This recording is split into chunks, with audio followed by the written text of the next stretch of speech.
or the category manager, your best customers are struggling with this.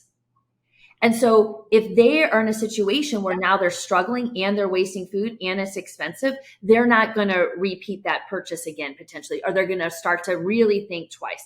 So this isn't just about kind of like, and everybody's interested in food waste. No, the best customers are really concerned about this. So whereas our consumers that don't have a fruit and veggie habit, that's a whole different kind of strategy for them. And as you might expect, people who have shopping habits, it doesn't mean necessarily that they have a consumption habit. And so this is really important because if we care about consumers, we will care about both purchase and actually eating the product. So a couple things I wanted to break down. I'll let you I'll take a breath for a second. Is I thought what we could do briefly is just talk about like, what is a habit? What are the key ingredients of a habit? And then we found 4 really interesting things in the research about habits. And I thought I'd share just a couple of that, a little bit of that. I want all 4 of them, Wendy. So a habit has to be repetition. That has to be the number one thing that is a marker of a habit. Yeah, I mean, you hit it on the head. So there's actually kind of 4 ingredients. So the first one is a cue. And a cue isn't necessarily like, just because we're talking about food, it doesn't mean like pots and pans or something like, oh, the pots and pans now I'm cooking. It's like, okay, the cue is actually really important because it's typically while you're doing something, when you want a behavior to hit, it's because you're doing it without even thinking about it, and you're doing it in the context of doing something else, i.e., your alarm clock goes off. Oh my gosh. You want to know what example I had in my head? What were you You're going to laugh. I thought 5 o'clock. I'm thinking it's time for a drink. Yes. So 5 o'clock hits and you have a drinking habit. I'm ready for a glass of wine at 5 o'clock. I'm like, okay, it's wine time. It's wine time. Like maybe you're really counting down. I don't know. Not the healthiest example here, folks. There's some things we can get out of that one. We can literally squeeze out of that one.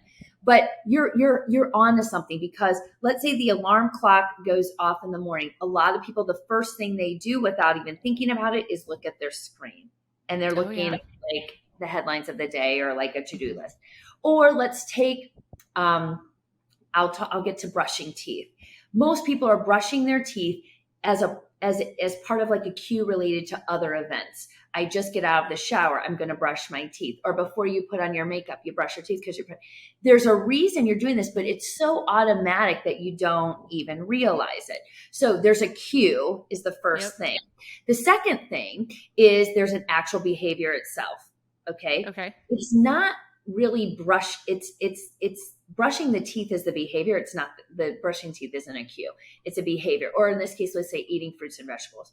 And then the third thing is a reward. And you mentioned this around, and the number one reward for getting somebody to eat something again and again is taste and flavor and everything that went with that experience. Okay. And so remember, we said that's what we try to focus on, the experience, because we want taste, flavor, the good mood. Yeah. It could be a good mood. And there's a lot to unpack there for sure. Like it could be happiness. It could be pride because I fed my family a home, something and they ate it.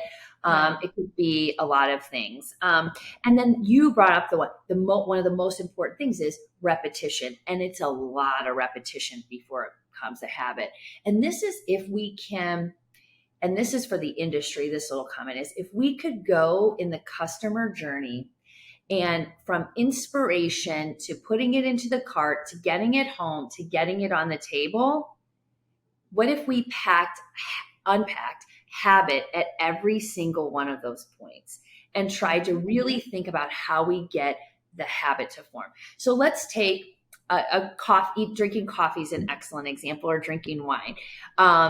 Something happens. Okay. I finish. Today, I taught a class in the morning. I leave the gym. I get the coffee and it was delicious. And it's like on my ride home and there's an experience. I like the taste. I like whatever I put in it. And then I'm driving home and I'm kind of getting ready to get those kids out of bed. Okay. it's a cue. I left the gym. It's a behavior. I'm drinking the coffee. The reward is the taste and the peacefulness that I have while I'm doing that. And then it's something, quite frankly, I repeat nearly really every day. And if it doesn't happen, I feel weird. Okay. Yeah.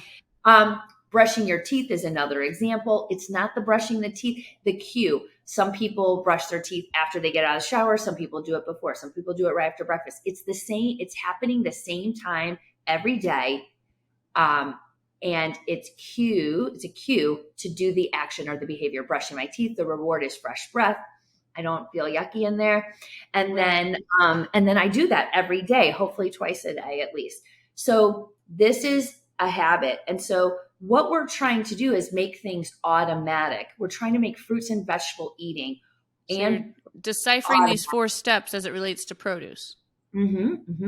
So then we found these 4 key findings. And so the habit opportunities, first is the habit opportunity for fruits are very different than the habit opportunities for vegetables. So for example, so, and that's a little bit kind of what we've been saying too. Oftentimes we'll say, as fruits and vegetables are both your children, you love them equally, but you treat them differently because they're different kinds of people and they require a different approach. And that's the same with fruits and vegetables. As professionals, particularly this for my health professional colleagues, is we talk about them, fruits and vegetables. It's not like that at all for consumers. It's fruit and it's vegetables and they're different. Well, and the consumption data even says that too. Like if you divvy up that consumption data of veggies versus fruits and kids, there's far more kids eating fruit than there is vegetables on a daily basis. That's right. And so some of that could be the reward of the flavor of fruit is much, it's totally sweeter, like it's a little bit easier. And the number one challenge for vegetables, this isn't a surprise, but it is and for parents in particular, making vegetables taste amazing. It's I was going to say boredom because, a lot of times kids get they just like carrots dipped in ranch. And so then which I'm fine with, by the way, because it could be a habit, remember? Me too. But it's like our research shows that the biggest struggle for Americans and specifically parents is making vegetables taste great. So now we have to create habits related to this. And so oftentimes we'll look at there's something in behavioral science called a piggyback behavior. And so in this case, I think one of the easiest or first steps to take is a pairing opportunity with familiarity. And it's a habit. I always Taco Tuesday, Pizza Fridays. These are habits that are untapped opportunities for fruits and vegetables. And sandwiches and burgers are another one. I just saw a really cute little meme that we're using called Grills Just Want to Have Fun. I mean, we're coming off this season, but it's true. Yeah. So let's have a little more fun with that. These are very simple ways. And these are for some people, maybe not for you, Lori, but for some people, these are very basic hacks that if we collectively drove this home, we think was always going to be new, fresh, and exciting. Sometimes not so much. And in fact, the habit research would tell us probably not. We needed to be doing a lot more of driving the same simple ideas home. So that was number one. And there's more to unpack there, of course. 2 is that high frequency consumers, okay, the people who eat the most, and you would expect this, they have more habits. They have more habitual, automatic habits than people who don't have a habit. And again, that's that habit score that I'm putting again over on top of that. So some of so what we see here is that high frequency consumers, they are shopping and eating more. They still have struggles. They're shopping and eating more than their low frequency counterparts. And so what does that mean? Well, for them, the high frequency shopper and consumer, they do have a lot more variety than the low frequency consumer. And they are using, I know we talk a lot about fresh, they're using fresh as the predominant form, but they're dependent on all of the forms, frozen, canned, dry, absolutely, juice, because they're trying to get all of them. And so, so different forms, if you will, kind of lend themselves nicely to different occasions throughout the day. So I think this is like a no duh moment, but it is the first time that we're able to say it's not just volume. It's not just a demographic that we're trying to target. We're trying to target people who do things on a more frequent basis than other people. And what we find is that they have formed habits that others have not. And so we want to then unpack their journey a little bit. One thing that I think is really amazing with this research is that we were able to demonstrate when given a list of hacks, and this is the kind of advice, Lori, that you would give in every single segment that you do, all of your resources, whether it's the newsletter or with your other brand partners. And we would do something similar as well. And even with you, is these simple hacks. So we listed a bunch. They were in preparation and usage, meaning, let's just say for fun, like use fresh cut. Okay. Or usage, like something related to food waste or something related to, those piggyback behaviors, serving fruit and vegetable first. Like we would ask the question, are you using these hacks? And then and so what we found is habit, fruit and vegetable consumers, they use more hacks than the non. I have one that works every time for me. I don't just serve the fruit or vegetable first. I prep it first. So when I sit down for any food service, whether it's something like a snack or if I'm cooking a really involved meal, the very first thing I do is prep the fruits and veggies. And that right there undoubtedly lends itself to increased consumption because it's the first thing on the table or the serving buffet. And, I might still be finishing up the other components of the meal while people are coming in and snacking. The only thing available is the fruits and veggies. So I always say that anytime we have a chance to, share what's your number one tip or what's your hack at the Produce Moms, the biggest hack that I share is prep your fruits and vegetables first. It doesn't matter what kind of a meal you're getting ready to prepare. Even if you're doing like something really, that's going to take you 30 minutes of prep, like a homemade lasagna or something end to end. All right. The very first thing you prep is your fresh veggie side, whatever it is. It could be roasted asparagus, salad, whatever. The very first thing that you prep are those fresh veggies, because undoubtedly what will happen is you'll run out of time, you'll run out of energy. And then that, the most critical component of the meal is the component that gets cut. Yeah, that is fabulous, Lori. And so the two things that what you just said has real data behind it, in addition to your life experience, which is the fruit and vegetable side dish. Yeah, it's like fallen off the plate almost entirely. That's not bad. It's just, okay, how are we going to make sure that it doesn't the stuff still, even if it's not served as a side dish, how does it still make its way in? But then also the concept of serving fruit and veggies first, even particularly, let's say in the school lunchroom, or you were saying at the beginning of kind of the line, if you will, is a research-backed, really positive hack and or behavior that we could instill in all that. Can you imagine if a whole campaign, for example, on serving fruits and veggies first? I mean, just really driving that one home and then unpacking it, like you said, kind of end to end. How do we make that easy from end to end? No matter what setting we're in. So what we found is once low frequency consumers and non-habit fruit and veggie consumers and shoppers were given this list of hacks, were we able to inspire confidence that they could double their fruit and vegetable consumption? And we found that both high frequency and low frequency fruit consumers, they shared the same level of confidence. They both felt like, they could incrementally increase, even the high frequency ones, the ones that are doing it. So they're super inspired. But then on veg, I think vegetables, that's where we saw the greatest effect. is the low frequency consumers really believing, even more than the high frequency consumers, that they in fact could double their consumption after being exposed to these hacks. So I think sometimes we think it has to be, even as a communicator or even as an industry, we kind of feel like we have to keep leveling up. And there's something to that. I think it might be for our high frequency consumers, that 10% that you were talking about, that's actually meeting the guidelines. However, if we really focused on some of these hacks and really drove them home and unpacked them from end to end, there's evidence, at least now, through PBH, that we might be able to turn hacks into habits, and this would go a long way in improving. That's a catchy little slogan there, hacks into habits. And I will say, based off what you just said, I mean, that is, in the world of data, what an effective intervention this hack list has been.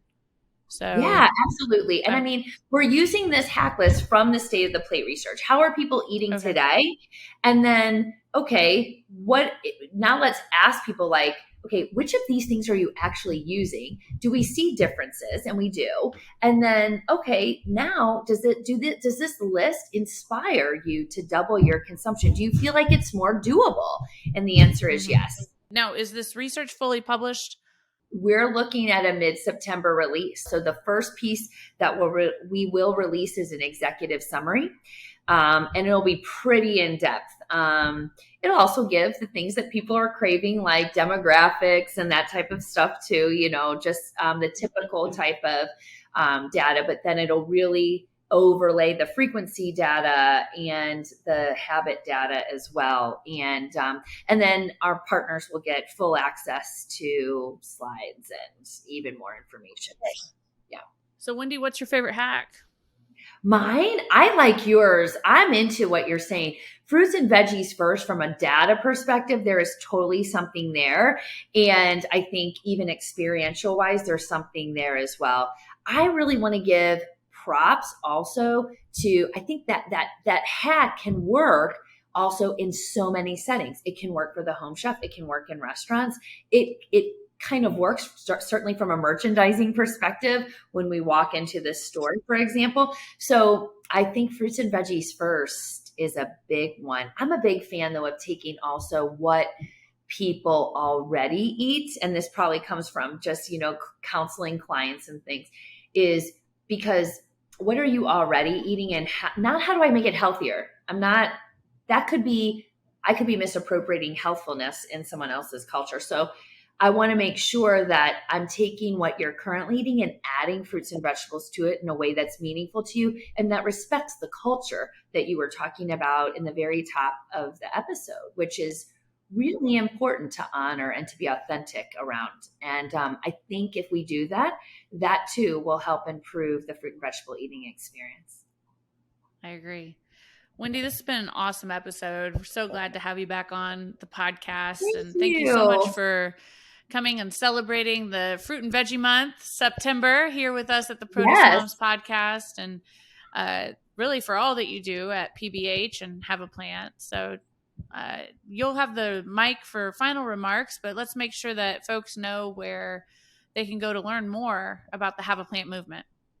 Absolutely. Well, we'll be celebrating National Fruits and Veggies Month all month, and you can get lots of hacks and habits and habit ideas by following our social channels. So at Fruits and Veggies on Instagram and Facebook. You can also follow us on Twitter and catch us on LinkedIn. So we're going to be providing all through the month lots of great insights. And then go to fruitsandveggies.org/research, and that's where you can access a lot of the research, whether it's State of the Plate, the gap analysis, or even this latest research too. So we're really excited to be able to bring these insights to your listeners, Lori, and we're thrilled to have your partnership. And just thank you so much for your support. Thank you, Wendy. Have a great day, and thank you all for tuning in. And don't forget to subscribe to the Produce Moms podcast on Apple, Spotify, Amazon, and any preferred podcast platform. Check out the Produce Moms on Facebook, LinkedIn, Instagram, TikTok, Twitter, and YouTube. Special thanks to everyone involved with the Produce Moms podcast, my amazing team. Stay tuned till next time.